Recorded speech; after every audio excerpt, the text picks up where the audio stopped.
Assalomu alaykum podpischilar. İnşallah Xudo xolasa 4 ko'la yo'l oldik.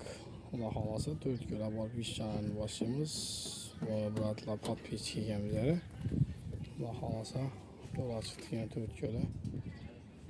Yukashlar davom ettiramiz yana podpischilar. Kim uchun hurmatlar bo'lsa, podpischilar bir vaqt tushuntirib o'taman. Bize de dastavka xizmatimiz yok.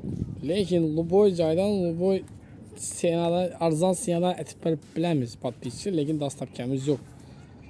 Halanı netinglar, lekin dastavka etib bilamiz. Bahani arzon qo'yamiz. Agar bize başka siyaqlarniki, başka adamlarniki tavalada nerede dastavka xizmati aytgan bo'lsak, bahani kutashga to'g'ri keladi. Xolasangiz o'zingiz mashinani kitinglar, xolasangiz o'zingiz mashina chaqib yüklab beramiz. Farkı yok. Dastavka xizmatimiz yok. Kataloglarınız ko'pmiz Yaponiya dastavka xizmati yok. Dastavka xizmatimiz yok da podpischilar. Xudo xolasa. İnşallah Xudo xolasa 4 ko'la yetdik.